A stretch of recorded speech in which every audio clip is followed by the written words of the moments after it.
Bismillahirrahmanirrahim. Alhamdulillahirabbil alamin. Alhamdulillahilladzi anzalal Qur'ana bil lughatil arabiyyah. Assalatu wassalamu ala man absahu nataqaddat sayyidina wa habibina al-Mustafa Muhammad sallallahu alaihi wasallam wa ba'du. Fa aqulu lakum ayyuhal musyahidun fi hadhihi al-qanah al-mumtazah wal jamilah wal ra'iyah, nurahhibu bikum tarhiban hara wa laqad intahayna min bahthi alamatil ismi yani fil video sabiq wa raja'an minkum an tusyahiduhu al video. Baik, teman-teman para penonton yang berbahagia, di pertemuan sebelumnya, di video sebelumnya kita sudah membahas tentang ciri-ciri isim. Adapun fi hadzal video, pada video kali ini kita akan membahas tentang taqsimul ismi atau pembagian isim. Nah, di sini sudah tertulis di papan tulis, bagaimana teman-teman lihat bahwa isim itu atau kata benda dibagi berdasarkan adatnya, berdasarkan jumlahnya menjadi 3. Isim berdasarkan jumlahnya dibagi menjadi 3. Apa dia? Perhatikan di sini. Yang pertama isim mufrad, isim musanna, dan isim jamak. Lalu muncul pertanyaan, apa yang dimaksud dengan isim mufrad, apa yang dimaksud dengan isim musanna, dan apa yang dimaksud dengan isim jamak. Mufrad naqul bil lughah al-Indonesia satu atau tunggal. Jadi mufrad itu kalau kita terjemahkan ke dalam bahasa Indonesia artinya satu atau tunggal. Maksudnya di sini adalah isim yang menunjukkan makna tunggal atau makna satu. Misalnya, contoh ya, kita al-misal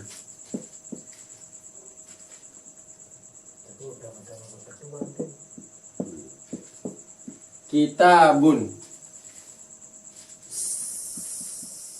saburatun mimsahatun.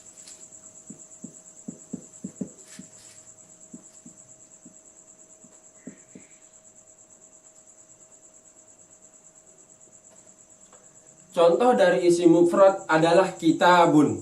Kitabun ini isim. Dari mana kita tahu isim? Dari akhirannya tanwin. Lalu isim apa? Isim kalau dilihat dari segi jumlahnya maka dia masuk kepada isim mufrad. Kenapa? Karena dia bermakna tunggal. Kitabun itu artinya satu buku. Satu buah buku. Satu buah buku. Contoh selanjutnya adalah saburatun. Satu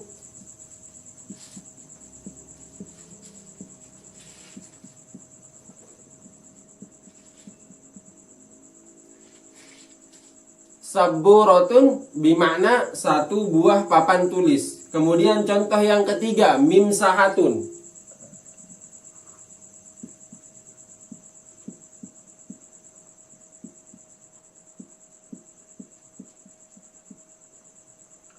Mimsahatun bermakna satu buah penghapus. Ini namanya isim mufrad karena dia menunjukkan makna satu atau makna tunggal. Lalu kemudian yang kedua ada isim musanna. Apa isim musanna? Isim yang menunjukkan arti dua. Bagaimana caranya mengubah dari isim mufrad ke isim musanna? Ada dua cara. Yang pertama dengan menambahkannya alif nun atau ya nun. Alif nun atau ya nun.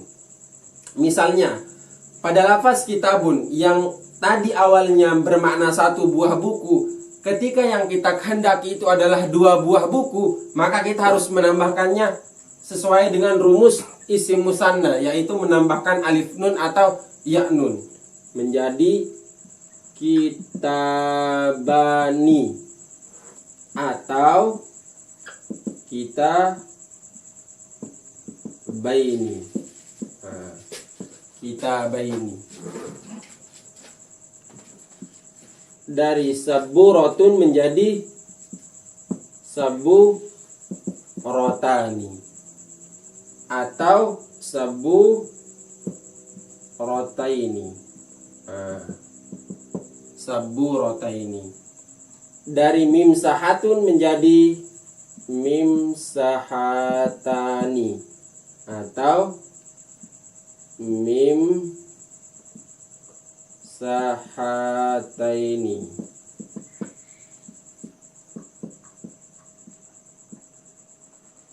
Nah, ini adalah bentuk perubahan dari isim mufrad menjadi isim musanna. Rumusnya adalah menambahkan alif nun ani atau aini. Dan ini berlaku pada semua jenis isim. Bukan hanya berlaku pada lafaz kitabun atau saburatun atau mimsahatun, tapi pada semua lafaz isim. Misalnya muslimun, satu orang muslim. Bagaimana kalau dua orang muslim? Muslimaini atau muslimani gitu. Kafirun, satu orang kafir. Kalau dua orang kafir bagaimana? Kafironi atau kafiroini. Babun, satu pintu. Kalau dua pintu bagaimana? Babani atau babaini. Dan seterusnya. Silahkan teman-teman cari lapas-lapas isim, kemudian diubah menjadi isim musanna. Kemudian tolong ditulis di kolom komentar. Oke. Kemudian apa yang dimaksud dengan isim jamak? Bagian yang ketiga, isim jamak. Tapi sebelumnya kita hapus papan tulis dulu karena ini kecil.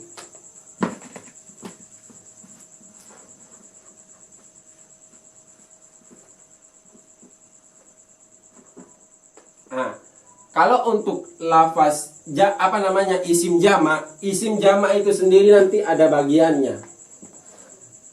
Isim jamak dibagi lagi menjadi 3 bagian. Yang pertama jamak muzakkar salim,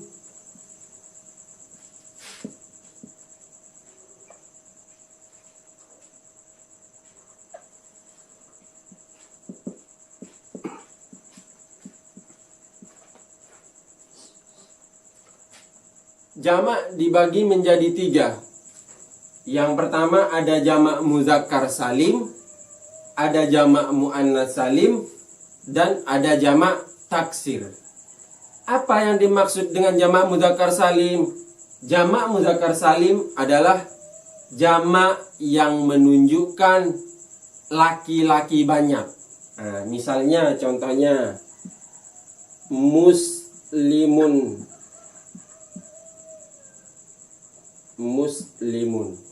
Ini kan bentuk mufrad ini. Bagaimana cara mengubahnya menjadi isim jamak muzakkar salim? Maka ditambahkan ini rumusnya wawunun atau yaknun. Nah, menjadi muslimuna atau muslimina.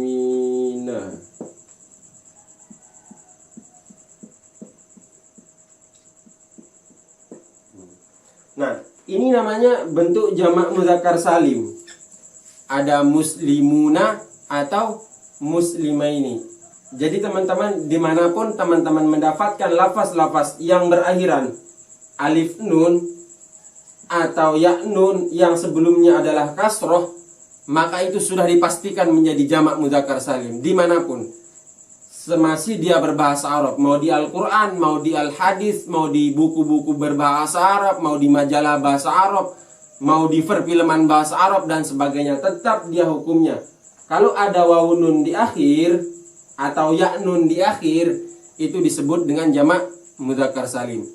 Sekali lagi rumusnya adalah dengan menambahkan wawunun atau ya'nun. Kemudian yang kedua, ada jamak muannats salim. Jamak muannats salim itu adalah jamak yang menunjukkan perempuan dalam jumlah yang banyak. Nah, minimal 3 orang dan seterusnya. Misalnya muslimatun. Nah, muslimatun. 1 orang perempuan muslim. Bagaimana kalau banyak orang perempuan muslim? Maka di sini kita punya rumus. Rumusnya adalah menambahkan alif dan ta di akhirnya menjadi muslimatun. muslimatun, mu'minatun. Nah, itu semua adalah bentuk-bentuk jamak muannatsis salim. Kenapa disebut jamak muannatsis salim? Karena dia berakhiran alif dan ta maftuhah, yang menandakan bahwa dia adalah jamak muannatsis salim. Shaimatun, orang yang satu perempuan berpuasa. Bagaimana kalau banyak perempuan berpuasa? Shaimatun, tinggal ditambahkan alif dan ta di akhirnya. Nah, itu namanya jamak muannatsis salim. Adapun yang terakhir adalah jamak taksir.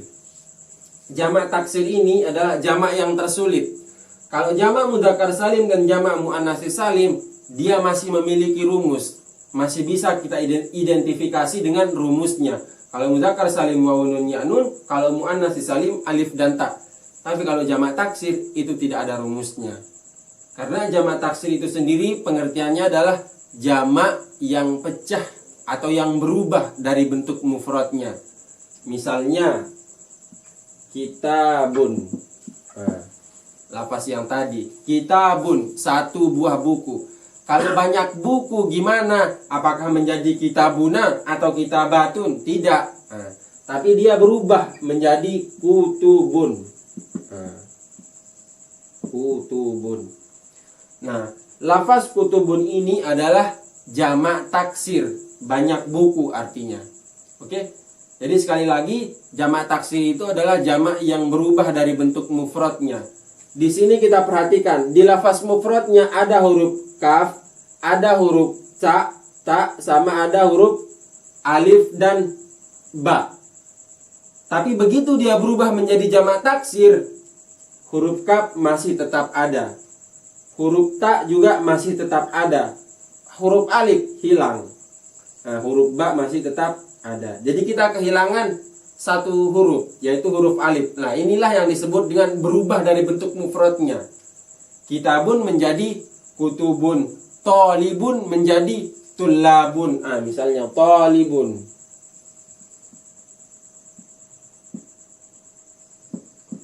Tolibun menjadi tulabun. Tulabun. Lafaz tulabun ini adalah lafaz jamak taksir. Berarti artinya para siswa laki-laki. Walaupun tidak ada tambahan wawun nun dan alif ta, tapi tetap berarti banyak karena dia berubah dari bentuk mufradnya. Begitu ya teman-teman, ini penjelasan seputar isim berdasarkan jumlahnya. Ada isim mufrad, isim yang menunjukkan makna tunggal, ada isim musanna yang menunjukkan makna dua, ada isim jamak yang menunjukkan jumlah banyak. Jamak sendiri dibagi lagi menjadi tiga. Ada mudzakkar salim, ada muannats salim, dan ada jamak taksir. Contohnya seperti yang sudah tertulis di papan tulis. Itu. Kemudian pembagian isim yang selanjutnya berdasarkan jenisnya.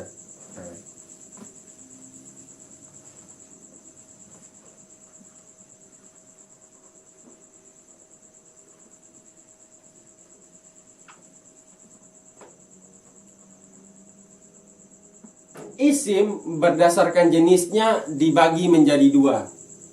Kita punya muzakkar dan muannas. Muzakkar itu adalah isim yang bermakna laki-laki, sedangkan muannas adalah isim yang bermakna perempuan. Apa contoh isim muzakkar? Apa contoh isim muannas? Perhatikan.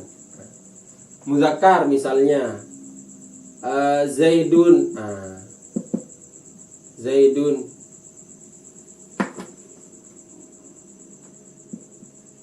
Muzakkar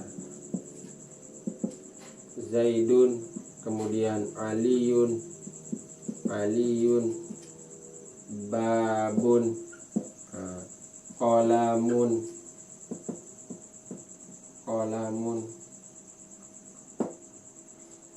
Ini adalah contoh dari isim muzakkar, isim yang bermakna laki-laki. Zaidun, seorang laki-laki bernama Zaid. Aliyun, seorang laki-laki bernama Ali. Babun, satu buah pintu. Pintu ini dihukumkan muzakkar. Kemudian qalamun juga. Qalamun pulpen. dihukumkan muzakkar. Lalu kalau muannasnya bagaimana? Nah, kita lihat sekarang. Mana yang disebut dengan isim muannas?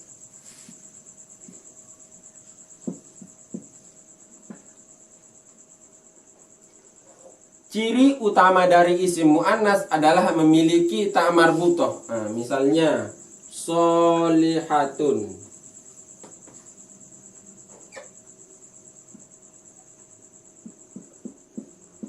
Solihatun.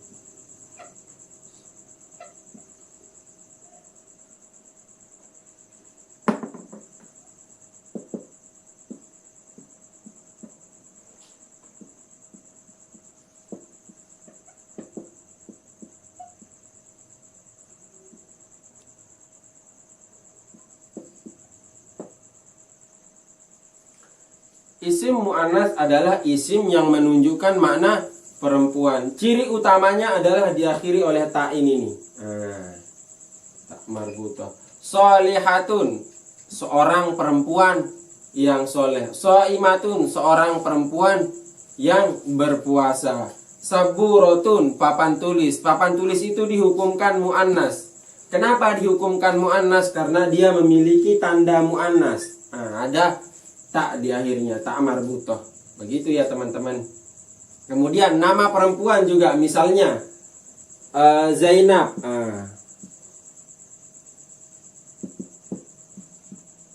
Zainab. Zainabu.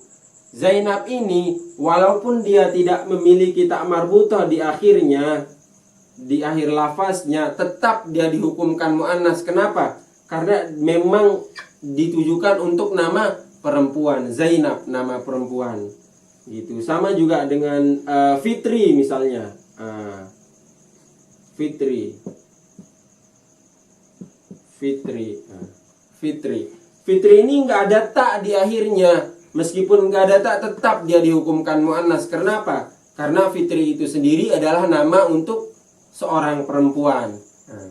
Kira-kira begitu ya ayyuhal musyahidun. Jadi teman-teman sudah pasti bisa membedakan antara muzakkar dan muannas. Ciri utamanya adalah adanya tak marbutoh dan tidak adanya tak marbutoh. Kalau ada tak marbutoh berarti itu menunjukkan isim muannas. Kalau nggak ada berarti itu menunjukkan isim muzakkar. Kemudian pembagian yang terakhir adalah berdasarkan huruf terakhirnya. Berdasarkan huruf terakhirnya kita memiliki isim mangkus dan isim maksur.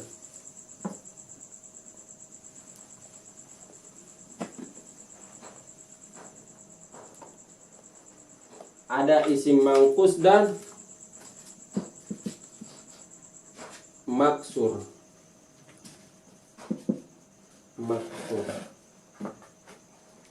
Mangkus.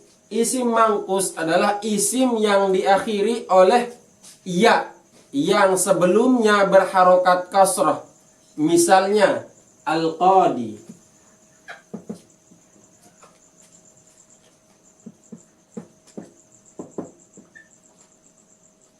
Sedangkan isim maksur adalah isim yang diakhiri oleh alif yang sebelumnya itu berharokat fathah. Misalnya al-fatah.